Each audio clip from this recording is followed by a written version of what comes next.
Welcome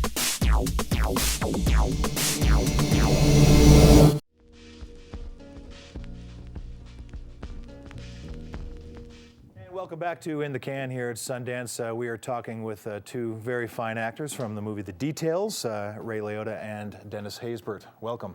Thank you. Too. And you know, Ray, you're a busy guy at Sundance. You haven't been here, what, 10 years? 10 years, yeah. I was here with NARC. Right, but you've actually got two films there at the festival.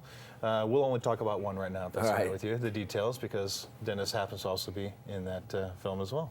Okay. Now, this is a very interesting film. I mean, when I was first reading about it, basically I just saw the word raccoons. And I saw Suburban Family, and I thought, okay, here, of course, I've seen Mean Creek. Aaron did a great job directing that film, and so I thought, okay, here's going to be one of those simple stories that at least looks simple on the outset. Kind of pristine setting, family, loving family, wife, daughter, kid, all that stuff. Little problem in the yard, not a big deal, but then things start going bad very quickly. So from an actor's standpoint, I mean, how do you approach something like that when I know that you're not part of that, married family. Tobey Maguire plays the father.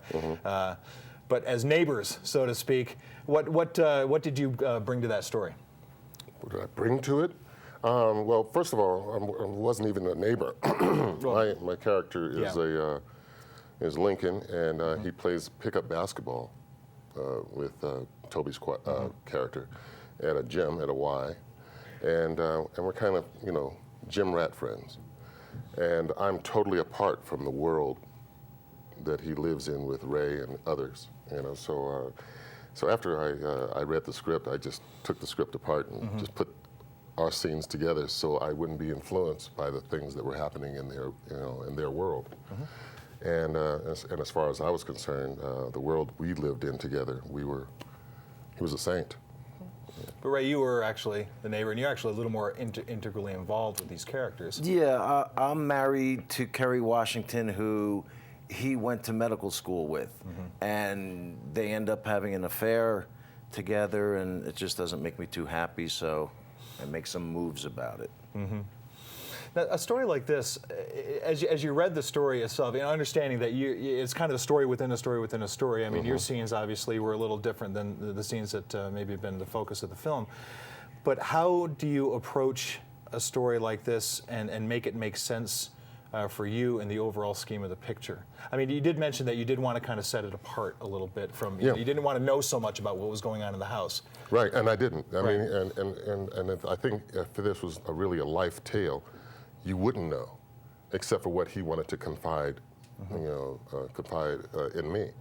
And all I can say is that I become the beneficiary of his goodwill due to the maladies and craziness that's going on in his other world. Hey, what turned you onto the script? I mean, that's the first process in choosing the project. What was it that stood out? I mean, you guys read how many scripts? Well, it's just so well written. It was really well written. It was. It's very different. It's quirky, it's smart. There's a lot of different levels to it that you don't normally get with a script. And Jacob, he definitely knows what he wants to do. So, but the script was really good to read.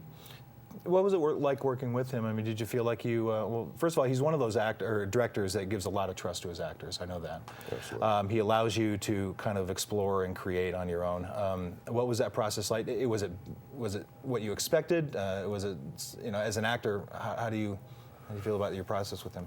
Well, I mean, this was his second movie. I've done a lot of movies. Dennis has done a lot. So he really took a long time, at least it was with me, in terms of finding before I got the movie. He really wanted to think it through and kind of discover how he wanted to do it with me.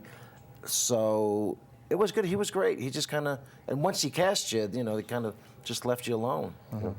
We had an extensive rehearsal period, and it was basically Toby, Elizabeth, Laura, and I. And we would have, we had about a couple of weeks where we just sat around the table and just read through it and read through scenes and just, just work things out and just let it work, organically. And he gave us wide berths, to do what we wanted to do, and very rarely did he ring us in. From your own perspective, is that something you appreciate? I mean, every actor has their own process. Do you like that freedom? Other directors like to be micromanaged in some ways, especially with heavy scenes. What do you prefer? I personally, a little bit of both. I mean, I kind of like to be left alone. I do a lot of homework before I get started, and so when the time comes to do it, I don't like to be, at least the first couple times I like to be left alone. Then I don't mind being shaped. Okay. But I don't like to be micromanaged. Does a lot of that come out in that rehearsal process? I mean, basically, some directors will just say rehearse and just kind of sit back and take a look at the palette a little bit and see what some of the opportunities might be. Well, I think that's why he cast the actors he cast. I mean, we all come in and we're all known for coming in, having done our homework and coming in prepared. So, what he gets is what he hired, and we just play. Yeah. Well, let's take a look at some of that play. I know you brought a clip along with you. This is the details. Yeah, but unfortunately, it doesn't have either one of us in it. But that's okay. Watch this. Oh, that's good to hear. And Jeff, You guys are absolutely amazing. That scene, you. so Thank understated, you. See so how we were understated. able to transform. You looked a lot like Laura Linney, but that was. Thank you. But it does kind of beg this next thing that I want to talk about is this really is a powerful cast. I mean, all the way through, and in order to drive a character piece like this, and the way Jacob directs, you do need well-seasoned, veteran, prepared actors. Yeah. Well, not even veteran. Well, veteran in the fact that they know the process. They know what to bring to a project. They know what acting is and. I mean, being the in the moment. little kid, he's like 3 years old, 4 years old, was fantastic. Yeah. I mean, and it's very interesting to get a kid, and it's a credit to the casting process, to find someone that's not precocious or just a kid. The other thing too about it is you don't have much time making these movies. It's really short. It's so you really are just rocking and rolling the whole day. So it really helps that you come in with your guns loaded and you can't waste a lot of time. So, but it really moves fast, these kind of movies, because of the budget constraints. That's just part of what it is. And that can work. All of them, everything that you see here. I don't know about the documentaries, but every movie is done. Probably, you would like at least 3 or 4 more days to do it, and even that's not a lot. We're still cutting it short. I mean, you're about average 4 to 5 weeks to these shoots. Yeah. Yeah. I mean, how long? Yeah, how long did it take to shoot? 5 weeks. 5 weeks. Yeah, 5. And that can work for you and against you in a way. I mean, obviously, especially with you don't want to become too comfortable. At the same time, you still want to keep that edge, but at the same time, you always wish, man, I wish I would have had an extra day or. Well, you know what? I believe in the Clint Eastwood school of directing. He always brings his movies in early and under budget. Yeah. And he's kind of like a 9 to 5 director. Does that even happen anymore? I don't know. Other than Clint? No, Clint. You come in, he gives you two takes per setup, and whatever you bring, that's what's on the film. Keeps you on your toes. Did you work with him? Oh yeah. What? Absolute Power.